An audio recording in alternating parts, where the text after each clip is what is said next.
కాంగ్రెస్ ప్రభుత్వం పరిపాలన ఎలా ఉందంటారు? ఇప్పుడు వాళ్ళ పని వాళ్ళు చేసేసుకుంటున్నారండి. ఏమైనా అందుతున్నాయా? అన్ని పథకాలు అందుతున్నాయి, ఇచ్చిన కాడికి అవుతున్నాయి. కాంగ్రెస్ గవర్నమెంట్ వచ్చి ఎన్నాళ్ళైందండి? 2 సంవత్సరాలు అయిందండి.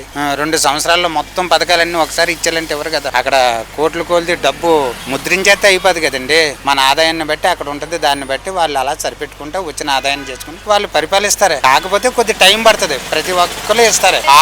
హామీలు అయితే నెరవేరుస్తారు. కాకపోతే జనాలు తొందరపడిపోతున్నారు అంతే తప్పించి కానీ అంత మినహించి ఏమీ లేదు. 6 గ్యారంటీల్లో ఇప్పుడు ఏమి ఇచ్చారండి? కరెంట్ ఫ్రీ ఇచ్చాడు, చాలా ఇచ్చారు. ఇప్పుడు వరకు అండి ఫ్రీ బస్సులు ఇవన్నీ ఇచ్చి అంటే వాళ్ళకి తగినట్టు ప్రజలకు తగినట్టు ఇస్తున్నారు. కాకపోతే వాళ్ళ పని వాళ్ళు చేసేస్తున్నారు. ఇంకా 2-3 గ్యారంటీలు ఉన్నాయి, అవి కూడా త్వరలో చేస్తారు. ఇప్పుడు కేసీఆర్ 10 సంవత్సరాలు పరిపాలన చేసాడండి. 10 సంవత్సరాల్లోనే డబుల్ బెడ్రూమ్లు ఎప్పుడు ఇచ్చాడు? ఆయన వచ్చేటప్పుడు డబుల్ బెడ్రూమ్లు ఇస్తాను. 10 సంవత్సరాలు అయినా ఎండింగ్ లో అవి స్టార్ట్ చేశారు. ఇప్పుడు ఈయన అంతే 2 సంవత్సరాలు అయింది, ఇంకా 5 సంవత్సరాలు ఉంది. 5 సంవత్సరాలు ఇంకా 3 సంవత్సరాలు. ఈ 3 సంవత్సరాలు అన్ని కూడా చేస్తాడని నమ్మకం ఉంది కదా జనాలకి. ఇప్పుడు ఆ నమ్మకంతోనే చేస్తారు ఏదన్నా. ప్రతి ఒక్క పార్టీ కూడా ప్రజల కోసం, సమాజం కోసం పాటు పడుతున్నారండి. కాకపోతే ఎవరు ఎంత అనేది వాళ్ళు పడుతున్నారు అంతే.